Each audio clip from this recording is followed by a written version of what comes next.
अस्सलामु अलैकुम वरहमतुल्लाहि वबरकातुहू। जी हाँ दोस्तों, उम्मीद है कि आप तमामी लोग खैर वाफ़ियत से होंगे, तमामी लोग अच्छे होंगे।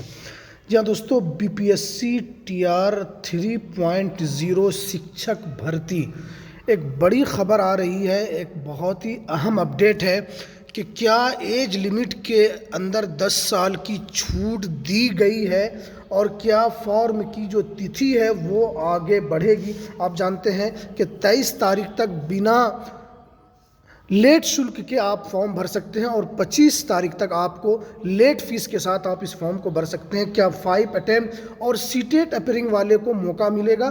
क्या डोमिसाइल नीति भी लागू होगा? इसके अंदर क्या बिहार के अंदर 90% आरक्षण की मांग की जा रही है? पूरी जानकारी आपको इस वीडियो के अंदर हम बताएंगे। तो वीडियो शुरू करने से पहले आपसे एक छोटी सी रिक्वेस्ट है, आप अगर हमारे इस चैनल पर नए हैं तो इस चैनल को ज़रूर सब्सक्राइब कर लें, बेल के आइकन को ज़रूर प्रेस कर लें ताकि आपको तमाम वैकेंसी से रिलेटेड हर अपडेट आपको मिल सके। तो चलिए हम वीडियो को शुरू करते हैं। जी हाँ फ्रेंड, आप देख सकते हैं कि डोमिसाइल को लेकर जो विधायक हैं, जो डुमराव के एक विधायक हैं, उन्होंने शून्यकाल में ये प्रश्न उठाया था जिसके अंदर जो तमाम बातें इन्होंने कही है कि डोमिसाइल नीति लागू कर 90% आरक्षण की मांग की है। इसमें देखिए कि डुमराव विधायक डॉक्टर अजीत कुमार सिंह ने बिहार विधानसभा सत्र के दौरान शून्यकाल में डोमिसाइल नीति लागू करने की मांग की थी और विधायक ने कहा कि राज्य में डोमिसाइल नीति लागू करते हुए राज्य के सभी सरकारी नौकरियों में 90% पद स्थानीय नागरिकों के लिए आरक्षित किया जाए। देखिए, इन्होंने शून्यकाल में जो प्रश्न उठाया है, इन्होंने ये कहा है कि डोमिसाइल लागू करके इसके अंदर जो बिहार के जो बच्चे हैं उनके लिए ये सबसे बड़ी मांग की है कि डोमिसाइल के ज़रिए इसके अंदर ये मांग की है कि बिहार ही के अभ्यर्थी को 90% इसके अंदर आरक्षण मिलना चाहिए। बिहार ही के कैंडिडेट को, आप जानते हैं कि बिहार के अंदर गरीबी बहुत चरम पर है, बिहार के अंदर रोज़गार का कोई साधन नहीं है, लेकिन जो ये सरकार है ये दूसरे स्टेट वालों को भी मौका दे रही है। अब इसमें क्या हो रहा है कि जो बिहार की नौकरी है, बिहार की सरकार ने इस नौकरी को निकाला है, जो बिहार के रहने वाले निवासी हैं उनको नौकरी नहीं है। तो ये सरकार एक किस मंशा के तहत जो बाहर के लोगों को भी इसके अंदर भर्ती करती। आप देखते हैं कि दूसरे अदर स्टेट में अदर स्टेट वालों को नहीं लिया जाता है, वहीं के स्टेट वालों को लिया जाता है। तो बिहार सरकार का इतना सीना चौड़ा कैसे हो गया? वो ये सोच रहे कि हम बिहार के बाहर वालों को भी इसके अंदर वैकेंसीज के अंदर शामिल करें। तो यही मांग की है डुमराव विधायक ने कि 90% स्थानीय यानी बिहार के निवासी को इसके अंदर आरक्षण मिलना चाहिए। 90% सीट सिर्फ बिहार वालों के लिए रिजर्व होना चाहिए। इसके अंदर इन्होंने क्या है कि स्थानीय नागरिकों के लिए आरक्षित किया जाए। विधायक ने कहा कि बिहार जैसे राज्य जहाँ रोजगार के बहुत ज़्यादा साधन नहीं है, वहाँ वहाँ डोमिसाइल लागू होना ही चाहिए। उन्होंने कहा कि बिहार नौकरी पर पहला अधिकार बिहारियों का। सही बात है, जो इन्होंने शून्यकाल में जो प्रश्न उठाया है कि बिहार के अंदर नौकरी पर सबसे पहले बिहार वासियों का हक है, उस बिहारी का हक है। आप बाहर वाले को इसके अंदर इस तरह मौका नहीं दे सकते हैं। जब अदर स्टेट वाले को इतना मौका नहीं देते हैं तो आप सरकार को ये मंशा किस वजह से है कि वो बाहर वालों को भी इसके अंदर मौका दे रही है, बाहर वाले भी इसके अंदर फॉर्म भर सकते हैं। जो बिहार के अंदर गरीबी चरम पर है, बिहार के अंदर इसके अंदर रोजगार का साधन नहीं है। अब जब रोजगार का एक साधन आया है, एक शिक्षक बनने का मौका आया है, तो सरकार ने बाहर वालों को भी इसके अंदर, आप जानते हैं कि टीआर 1 टीआर 2 में कितने बाहर के अभ्यर्थी इसके अंदर शामिल हुए और कितने अभ्यर्थी का इसके अंदर चयन हुआ। बाहर वालों का बहुत सारा चयन हुआ। तो इसमें यह है कि अब बिहार की नौकरी में बाहर वालों का अब इसके अंदर हक हो जाए, तो ये तो सरकार तो नाइंसाफ़ी कर ही रही है कि बिहार वाले को बिहार के अंदर जब मौका नहीं मिलेगा तो बाहर में उसको कैसे मौका मिलेगा। तो ये सरकार को इसके ऊपर गौर करना चाहिए। और शून्यकाल में डुमराव विधायक ने इस मांग को उठाया है और आगे इन्होंने क्या कहा है कि वैसे बिहार नौकरी में पहला अधिकार बिहारियों का है, इसलिए बिहारी लोगों को ही नौकरी में प्राथमिकता मिलनी चाहिए। उन्होंने कहा कि वोट दे बिहारी और नौकरी ले बाहरी, ये नहीं चलेगा। देखिए, सही बात है इन्होंने कि वोट हम सरकार को देंगे, वोट का अधिकार हमारे पास है। बिहार के किसको हम मुख्यमंत्री बनाएंगे, किसको क्या बनाएंगे, उसका अधिकार मेरे पास है। और जब नौकरी की बात आए तो हम आप दूसरों को भी नौकरी बांटें।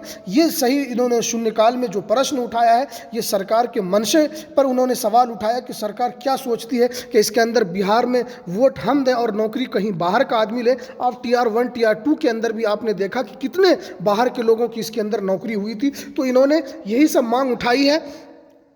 इसमें देखिए कहा गया कि सिर्फ राज्य के लोगों ही का आवेदन कर सकते हैं, लेकिन बाहर स्टेट में क्या कहा है कि सिर्फ उसी राज्य के लोग आवेदन कर सकते हैं। लेकिन बिहार में बिहार सरकार राज्य की कई गैर रिक्तियों से डोमिसाइल नीति को ख़त्म कर, यानी दूसरे अदर भी चीज़ों में सरकार बाहर वालों को शामिल करती है। बिहार के जो अभ्यर्थी हैं, बिहार के जो निवासी हैं, उनको उसके अंदर शामिल, और बहुत सारे ऐसे चीज़ों में डोमिसाइल को ख़त्म कर दिया गया है। तो डोमिसाइल इसके अंदर 90% बिहारी के लिए सीट आरक्षित होनी चाहिए, इन्होंने ये मांग की है इसके अंदर। और देखिए डोमिसाइल नीति को ख़त्म कर रही है, वहीं सरकार के इस फैसले का विरोध भी हुआ है। अभ्यर्थी का भी देखिए इसके अंदर डोमिसाइल नीति खत्म है, इसमें अभ्यर्थी की भी आरोप है कि वो ऐसे करके बिहार के लाखों टीईटी, एसटीईटी और उत्तरीय शिक्षक बेरोजगार के भावनाओं के साथ खिलवाड़ करने का कार्य सरकार ने किया है। इसी के एवज में डुमरांव विधायक डॉक्टर अजीत कर सिंह ने विधानसभा सत्र के अंदर ये शून्यकाल इसके अंदर उठाया था और इन्होंने ये मांग की थी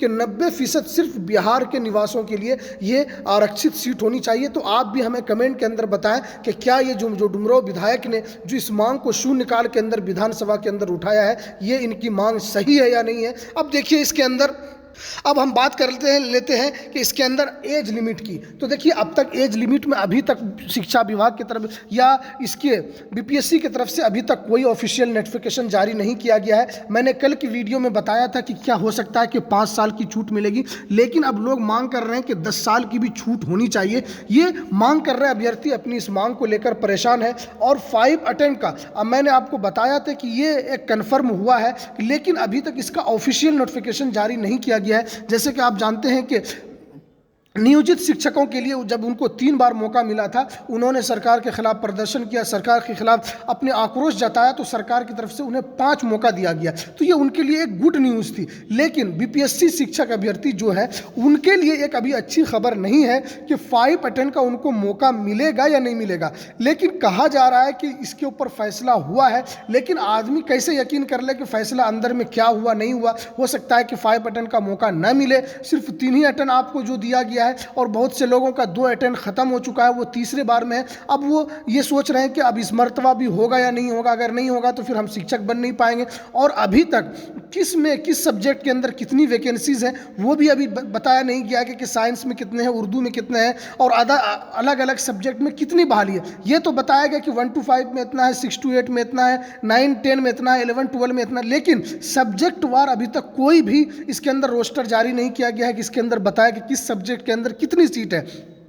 अब वो अभ्यर्थी परेशान हो रहे हैं कि क्योंकि अब जानते हैं कि अभी फॉर्म भरा जा रहा है, एग्ज़ाम अगले ही महीना इसके अंदर रखा गया है, तो इसके अंदर जो अभ्यर्थी को तैयारी करने का भी इसके अंदर मौका नहीं है। तो वो अभ्यर्थी इसके अंदर परेशान हो रहे हैं कि जिनका लास्ट मौका है, जो ये समझ रहे हैं कि हम लास्ट मौके में किसी तरह अपने इसको निकालें, लेकिन अब उनको तैयारी का भी इसके अंदर मौका नहीं है। अब वो अगर फॉर्म भर लेते हैं तो इसके अंदर ये होगा कि बगैर तैयारी के फॉर्म भरेंगे तो जाहिर सी बात है कि आपकी इसके अंदर बहाली नहीं हो पाएगी। जब आपका सही नहीं होगा, जब आप तैयारी नहीं किए होंगे, तो आप एग्ज़ाम के अंदर सही सवाल जवाब आप किस तरह देंगे। तो ये बहुत सारी कन्फ्यूज़न है अभ्यर्थी के अंदर कि वो ये सोच रहे हैं कि अगर मेरा मौका होगा तो हम तो शिक्षक बनने का जो सपना है वो हमारा ख़त्म हो जाएगा, लेकिन वो सोच रहे हैं कि हम फार्म भरे या न भरे। देखिए आप जानते हैं कि 23 फरवरी तक आप इस फॉर्म को बगैर लेट फीस के आप इस फॉर्म को भर सकते हैं। 25 तारीख तक आपको लेट फीस के साथ आपको ये फार्म भरा जाएगा, जो कि लेट फीस के साथ। लेकिन मैं आपको सजेशन देता हूं कि आप अभी से ही फॉर्म भर लें। अब लेट एग्ज़ाम डेट बढ़े,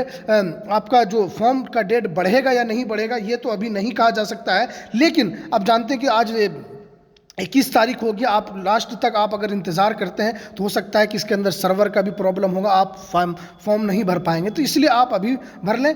फॉर्म बढ़े या न बढ़े आपको इसका इंतज़ार नहीं करना है, लेकिन अभी तक कोई सरकार की तरफ से, बीपीएससी की तरफ से कोई नोटिफिकेशन नहीं आया है कि एग्ज़ाम आपका फॉर्म तिथि बढ़ेगा या नहीं बढ़ेगा। तो इसलिए कहा नहीं जा सकता है कि आपका बढ़ ही जाए, इसीलिए आप पहले ही फॉर्म भर लें। लेकिन इसके अंदर एक जानकारी ये भी आई है कि करीब अभी तक 2 लाख से ज़्यादा लोगों ने फॉर्म भरा है, लेकिन अभी मुकम्मल फॉर्म जो भरा है 1,80,000 की तरफ जो बीपीएससी की तरफ से जो जारी किया गया है कि 1,80,000 फॉर्म जो पूरा मुकम्मल तौर पे भर लिया गया और रजिस्ट्रेशन करीब 2 लाख से ज़्यादा हो चुका। अब वो बच्चे इंतज़ार कर रहे हैं कि लास्ट मौका है, वो कश्मकश में है कि हम भरें तो हमारा तैयारी करने का ज़्यादा मौका भी हमें नहीं मिलेगा, तो हमारा जो लास्ट अटेम्प्ट है वो अगर नहीं होगा तो फिर शिक्षक बनने का जो सपना है वो ख़त्म हो जाएगा। और डोमिसाइल को लेकर भी आप जानते हैं कि डुमराव विधायक ने अपनी मांग को रखा कि बिहार वोट दे बिहारी और नौकरी बिहारी को न मिले बल्कि बाहर वालों को मिले। तो इसको लेकर इन्होंने सरकार की नीति पर सवाल उठाया है। अब देखिए लास्ट ये है कि एज लिमिट को लेकर 10 साल एज लिमिट की छूट होनी चाहिए, इसको लेकर भी मांग कर रहे हैं, लेकिन अभी तक इसको लेकर भी कोई फैसला नहीं आया है। जब अगर कोई भी फैसला आएगा तो इसके अंदर 5 अटेम्प्ट का भी आपका आएगा और इसके अंदर एज लिमिट को लेकर भी आपका आना चाहिए, लेकिन सरकार की तरफ से अगर नहीं बताया गया है तो आपको 3 ही अटेम्प्ट पर अभी आपको ये सोचना चाहिए कि अभी 5 अटेम्प्ट नहीं हुआ है और 5 अटेम्प्ट होने की कभी उम्मीद कम है, इसलिए कि जब तक सरकार की तरफ से कोई ऑफिशियल नोटिफिकेशन जारी नहीं किया जाएगा तब तक आप इस पर भरोसा नहीं कर सकते हैं। और सीटेट अपेयरिंग वाले को भी मौका मिलेगा। आप जानते हैं कि पहले ही इस बात को साफ कर दिया गया था कि सीटेट अपेयरिंग या डीएलएड या बीएड अपेयरिंग वाले को किसी को मौका नहीं दिया जाएगा।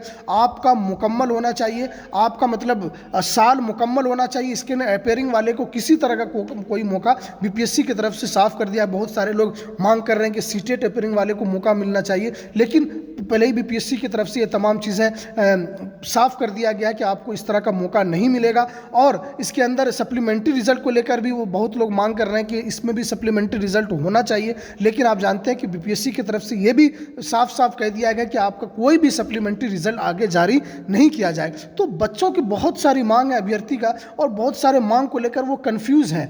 वो चाहते हैं कि 5 अटेम्प्ट हो तो हमको 2 मौका और मिल जाए, ये हमारा लास्ट अटेम्प्ट ना हो। तो देखिए अब ये सरकार की तरफ से अभी तक कोई भी जानकारी इस तरह की साझा नहीं की गई है। अगर कोई भी अपडेट आएगी तो मैं आपको इस यूट्यूब चैनल के ऊपर देने की पूरी कोशिश करूंगा। तो ये कुछ अहम जानकारी जो मैंने आपके सामने रखा। तो हमें दीजिए इजाज़त, फिर मिलते हैं किसी नेक्स्ट वीडियो में नई अपडेट के साथ। अस्सलामु अलैकुम वरहमतुल्लाहि वबरकातुहू।